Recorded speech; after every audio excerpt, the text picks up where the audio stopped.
vestibular. Fiveste, estudando pra valer. Fiveste, investindo em você. Fiveste, acredite no seu sonho, invista em você.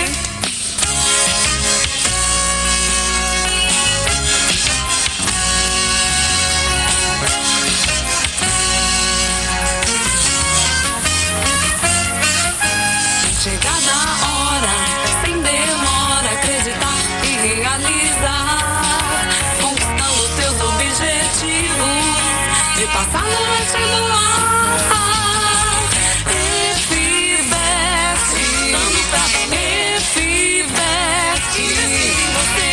Fiveste, acredite no seu sonho, invista em você.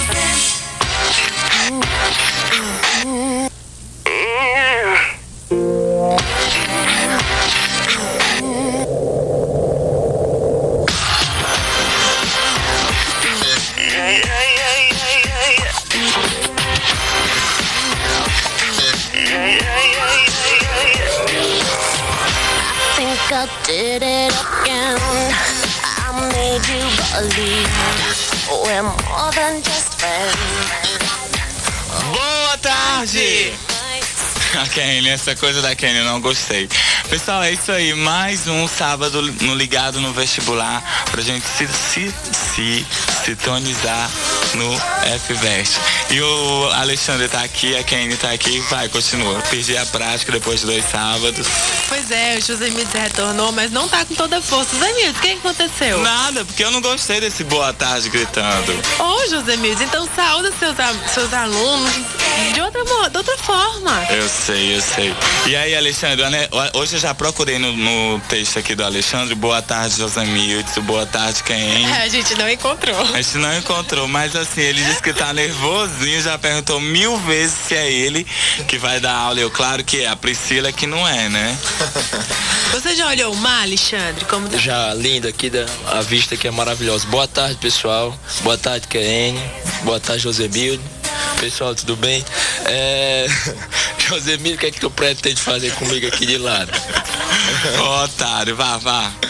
Pessoal, é o seguinte, ó, nessa véspera de vestibular, desejo boa sorte para todos que vão fazer o vestibular, tanto do FVest como de toda a Fortaleza. Espero que vocês consigam o seu objetivo.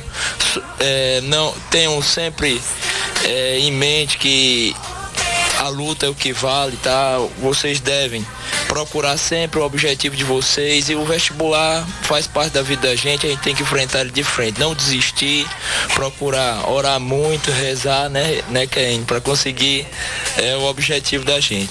Bem, pessoal... Peraí, deu uma vontade de chorar agora. Tanta peninha do Alexandre, que ensaiou isso 1000 vezes, porque não tá no papel. Mas o Alexandre saiu bem direitinho, não foi? Saiu. Agora, ó, ligue pra gente 226-4169 para tirar suas dúvidas com o mestre aqui, Alexandre. E nós estamos em contagem regressiva para o vestibular. E a gente tá aqui junto com vocês. O FVest veio e você vai conferir hoje com o Alexandre. E só um detalhe, o FVest está de inscrições abertas. José Mildes, o que precisa? Qualquer documento que mostre que você terminou o 2º grau ou que ainda está cursando o 3º ano em escola pública, mas o pessoal de escola particular também pode, depois que conclui, certo? E R$15. É só procurar a coordenação lá no Centro de Humanidades da UES. E me diz uma coisa. Eu tô me sentindo entrevistado. Eu vou ter que fazer alguma prova? Vai, a prova é limpeza. As 100 primeiras pessoas inscritas, a prova só vai ter caráter de selecionar a sala. Depois disso, aí só de acordo com o número de vagas que a UES liberar. E que horas eu posso me inscrever, José Mildes? É uma entrevista? Ok, não é muito bom. Eu faço comunicação, eu era pra entrevistar. De 1h20 às 5h35, tá ok? O pessoal, a gente vai ter agora a aula de biologia. Liguem pra gente, 226-4169, pra tirar suas dúvidas, porque já tá na reta final. Graças a Deus, você vai se ver livre da gente. O pessoal da Unifor até terça-feira, né? E o pessoal da UES, vestibular no domingo. Então a gente tem aula com vocês até sexta e sábado na rádio. Bem, pessoal, boa tarde. De novamente aqui com vocês, trabalhando. É um prazer muito grande aqui na rádio, tá trabalhando com vocês. E eu selecionei alguma coisa nessa véspera de vestibular para conversar um pouquinho com vocês com relação a código genético, fisiologia, sistema endócrino, tá? E alguma coisa de zoologia. A princípio, eu quero abrir o parênteses com relação ao pessoal que pretende fazer a Unifor. Pessoal, com relação à biologia, peguem o edital e nesse momento, tá? Vocês devem pegar esse edital e pegar como orientação para uma prova de vestibular. Porque quando eu observei essa semana, alguns alunos chegaram a mim e trouxeram o edital para que eu analisasse alguma coisa sobre a prova da Unifor. Eu achei interessante que nesse edital mostrava alguns pontos específicos da biologia que provavelmente é o que pode estar numa prova de vestibular. Com relação ao S, tá? Meu caro vestibulando, vocês também, se tiverem estudado direitinho, vão conseguir o seu mérito, tá?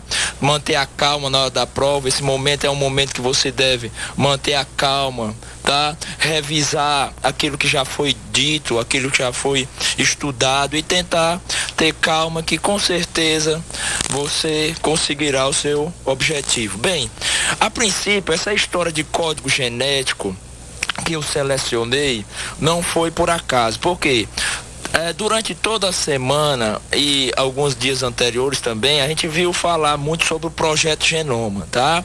Mas, professor, o Projeto Genoma é um projeto, a gente sabe que a importância do Projeto Genoma para a humanidade e o que é que vai trazer de benefício para a humanidade. Mas, professor, a gente conhece o vestibular da UES, conhece o vestibular da Unifor, é um vestibular mais tradicional, não é isso?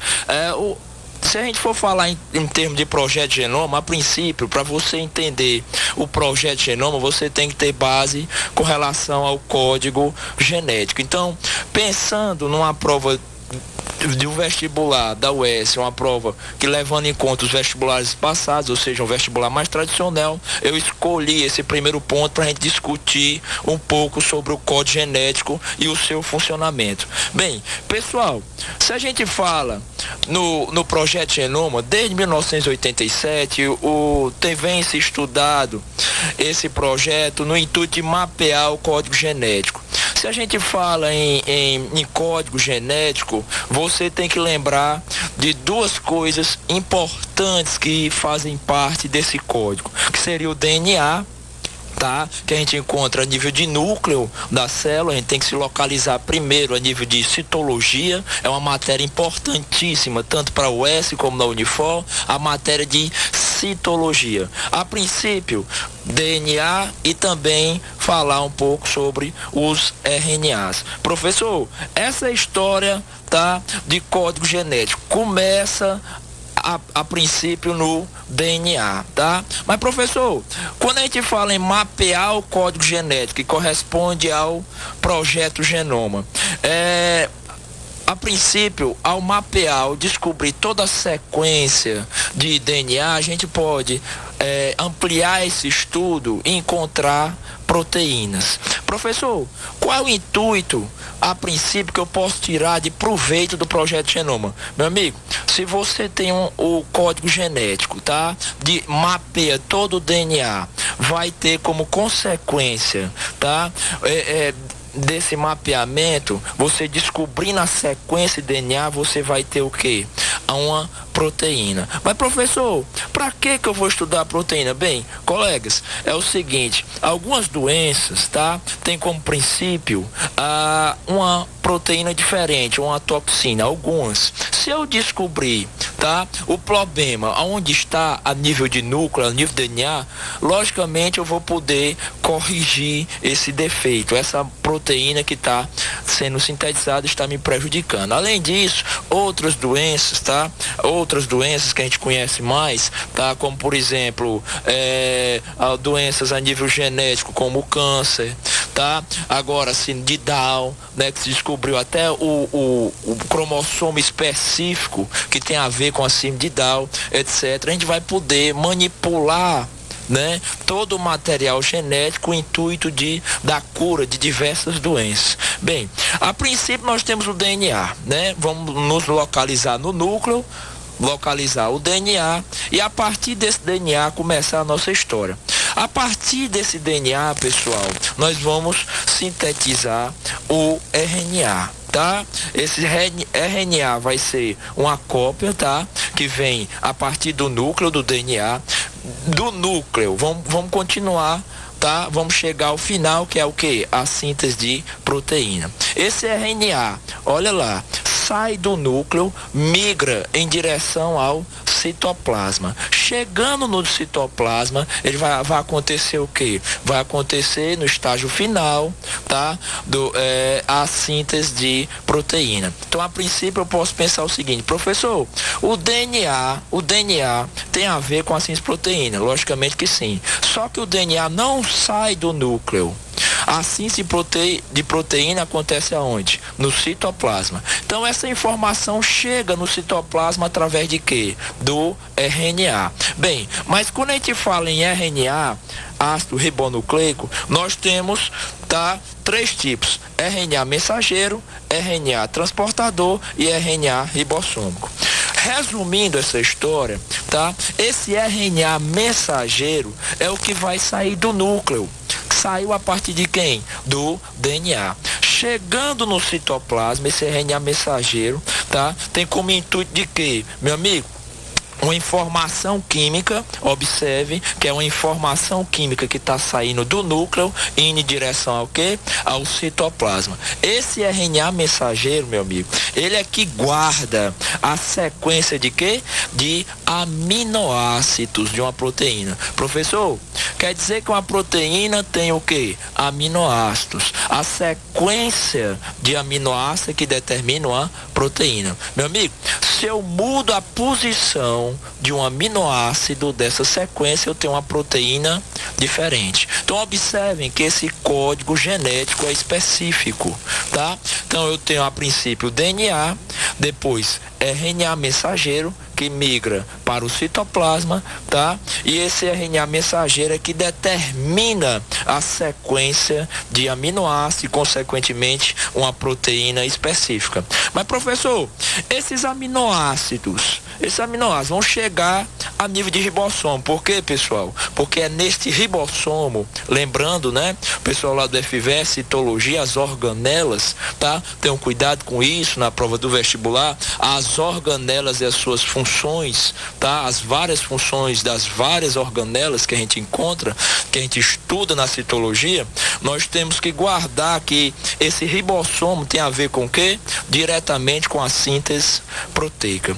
Quem vai transportar esses aminoácidos até a síntese proteica a nível de ribossomo? Não é o RNA mensageiro, e sim quem? RNA transportador. Essa ideia, a princípio, vamos voltar lá para o núcleo. Essa ideia, a princípio, DNA, RNA mensageiro, essa informação que passa DNA para RNA mensageiro é o que a gente chama de quê? De transcrição. Cuidado, a transcrição acontece aonde, hein? A nível de núcleo. O código genético do DNA passando para onde, hein? Para o RNA. Professor, esse ribossomo, o que é que vai acontecer lá? Meu amigo, essas informações transportadas pelo RNA mensageiro, tá? Vai codificar o quê? A proteína. A nível de ribossomo, cuidado com esse detalhe para o vestibular. A nível de citoplasma, especificamente a nível de ribossomo, acontece outro processo que nós chamamos de quê? Tradução. Quer dizer, professor, que essa informação é levada do núcleo para o citoplasma, chega no citoplasma a nível de quê, hein? Ribossomo, e essa informação é o quê? Traduzida. Então, lembrem, guardem a informação.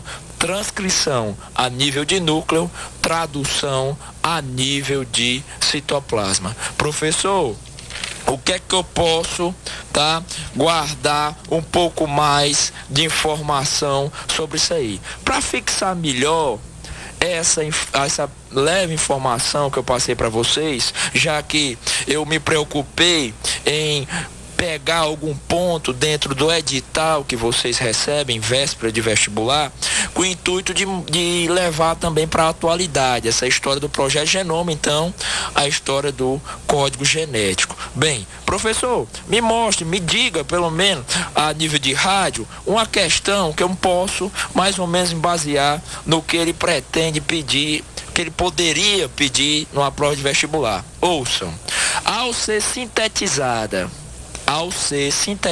uma proteína pela ação de um gene específico, cada aminoácido é incorporado numa sequência pré-determinada pela molécula de DNA. A princípio, o que ele está falando, pessoal? Ele está falando na síntese de proteína, né?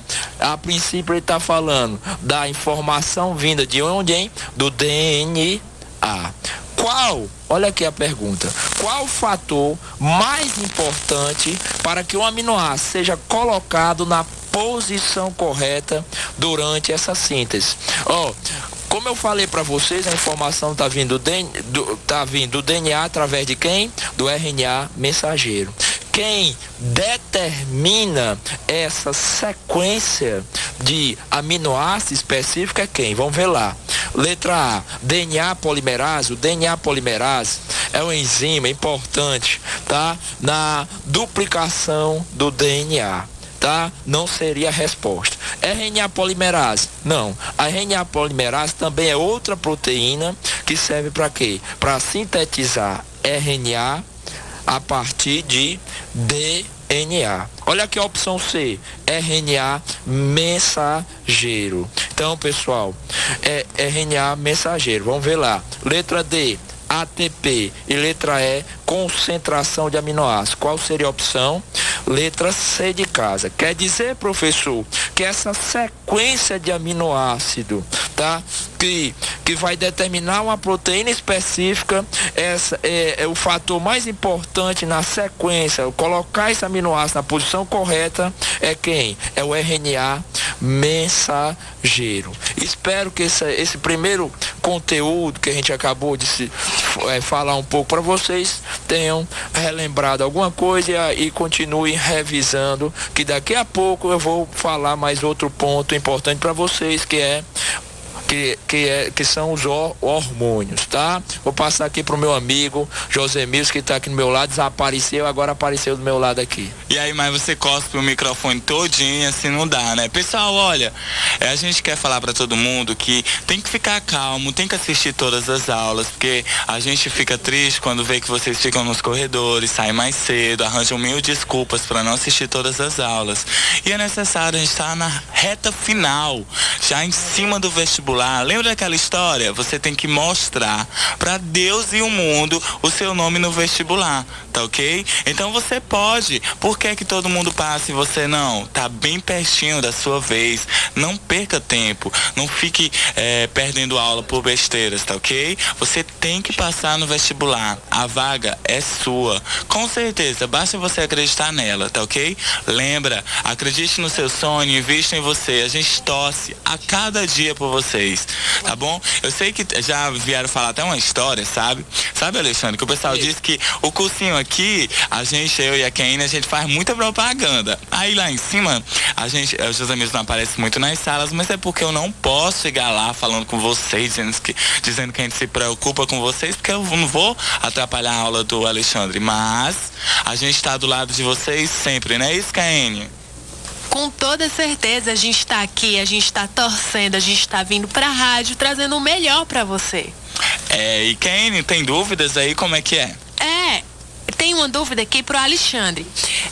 Alexandre, em um tipo de organismo, é comum observar-se naturalmente a reprodução por clonificação? Por quê?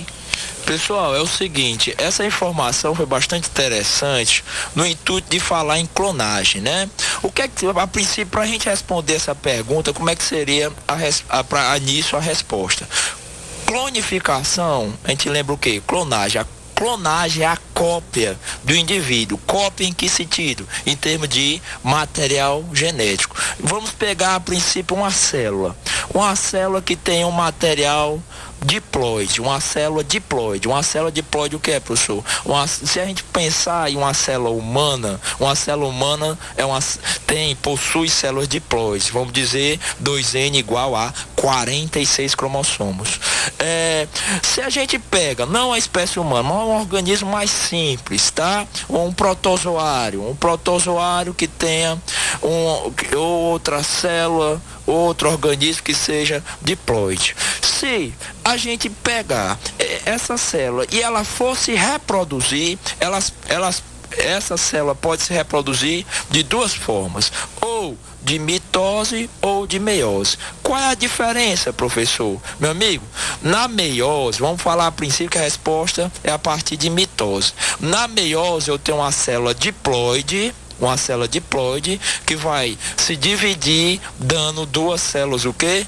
Haploides, a metade do número de cromossomos que existia na célula original. E existe um detalhe importante. Durante a meiose acontecem eventos, tá? Acontece um evento importante chamado crossover, que é o chamado também de permutação, em que vai ter como consequência o quê? Meu amigo, as células filhas originadas dessa célula mãe que eu peguei vão ser células diferentes devido a esse crossover. Como a clonagem significa uma cópia, se eu pegar um organismo simples como o protozoário, vamos pegar como exemplo protozoário. Esse protozoário vai se reproduzir? Vai se reproduzir por meiose? Não, por mitose. Ou seja, a célula, o protozoário vai se dividir, dando células filhas, tá? Protozoários filhos, vamos botar assim a princípio, tá? E esses indivíduos vão ser uma cópia perfeita da célula, tá? Progenitora. Então essa célula deu origem a duas outras células idênticas. Isso é mitose, tá? Isso é um tipo de clonificação, ou seja, uma cópia do indivíduo que deu origem a esses outros, né, essas outras células. Então aqui, olha aqui, como responde responde a pergunta do estudante que ligou para cá. É um tipo de organismo, vamos lá pegar, esse tipo de organismo pode ser o quê? Protozoário, tá? Ele vai se reproduzir de forma assexuada. O que é que significa uma reprodução assexuada? Porque não há troca de material genético. É comum observar-se naturalmente, olha, ó, porque a gente fala em clonagem, a gente ouve falar em clonagem na televisão, vê falar em clonagem na televisão e observa o quê? Quem fala em clonagem em laboratório, né? Só se fala em clonagem em laboratório, mas não, amigo. A clonagem pode também ser um fator natural. Só que com relação a nós seres humanos, não podemos clonar, né? Seria um absurdo os alunos lá do FVEST ter dois professores idênticos, dois professores como o Alexandre, o Ricardo, o Arnoldo, cópias idênticas, né? Mas esse processo de clonagem em laboratório, tá? Em laboratório pode acontecer em espécies mais complexas, mas espécies mais simples, esse processo de clonagem é um processo natural. Bem, respondido, então eu vou agora tocar em outro ponto que seria fisiologia, entrar um pouco na fisiologia, falar sobre a regulação hormonal nos vertebrados, falar em hormônio. Pessoal, cuidado com esse ponto no vestibular. Esse ponto que é fisiologia, né? O estudo dos diversos sistemas, sistema digestivo, sistema circulatório, sistema nervoso, sistema endócrino. Quando eu falo sistema endócrino, eu estou falando em quê? Em glândulas, tá? Glândulas endócrinas que fabricam substâncias. Essas substâncias são essas que a gente está se referindo aqui, que são os hormônios, tá? Esses hormônios fabricados por essas glândulas endócrinas têm grande importância na regulação das funções do seu organismo, né? O seu organismo trabalha de forma, vamos dizer assim, correta, de forma coerente, né? se tiver uma regulação. As coisas do dentro do nosso organismo não acontece por acaso. Há uma regulação hormonal, tá? Os hormônios regulam não só o próprio sistema endócrino, mas também os sistemas que não são endócrinos no nosso organismo. O interessante é o seguinte, ó, eu tenho algumas glândulas que a gente vai citar, vai falar alguma coisa sobre essas glândulas e os hormônios que essas glândulas fabricam, tá? Essa ideia hormonal está frequente na prova do vestibular, não só a nível de UES, não só a nível uniforme, mas todos os vestibulares do Brasil. É importante salientar o seguinte, preste atenção como isso aqui é interessante, ó. Algumas glândulas só produzem hormônios se eu tiver, por exemplo, a tireoide. Professor, onde é que eu localizo essa tireoide, meu amigo? Se você pegar as duas, tá? As duas clavículas, né? No seu pescoço aqui no meio, você sente como se tivesse uma pequena cavidade, né? Mais ou menos nessa região você encontra o quê? A tireoide. Essa tireoide só produz hormônio quando estimulada por hormônios produzidos por outra glândula. Quer dizer, professor, que uma glândula, certas glândulas controlam o funcionamento de outras glândulas.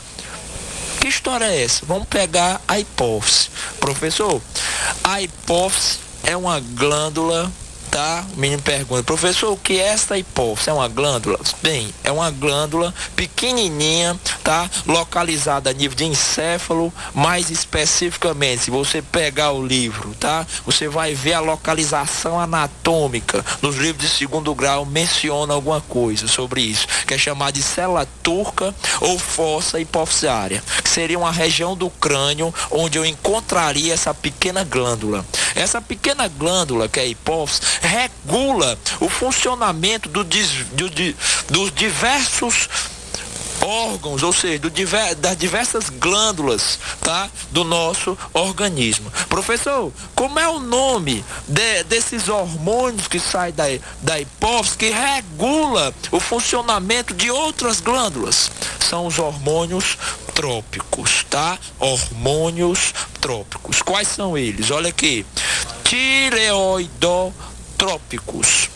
Esses hormônios tireoidotrópicos saem da onde, hein? Da hipófise e regulam quem? A tireoide. Adrenocorticotrópicos. Eles saem da onde, hein? Saem da hipófise e vão regular o quê? As suprarrenais, tá? Professor, onde é que fica essas suprarrenais? As suprarrenais são glândulas também, glândulas endócrinas localizadas sobre o rim. Essas glândulas são importantes para funcionamento também de todo o seu organismo. E eu tenho por último de hormônio trópico os gonadotrópicos. Esses hormônios, tá? Fabricados na hipófise vão atuar onde, hein? Vão atuar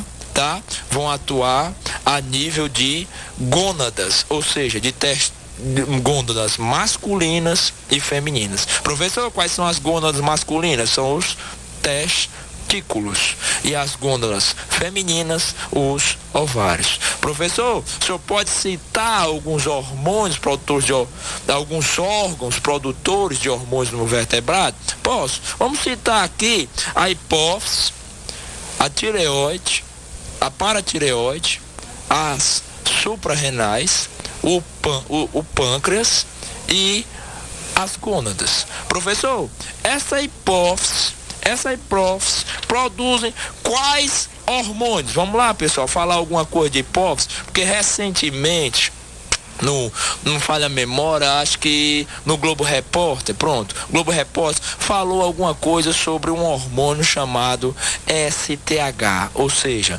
somatotropina, STH, que é o hormônio do crescimento, tá? Essa ideia, tá? De fazer o indivíduo, né, crescer utilizando medicação, tá?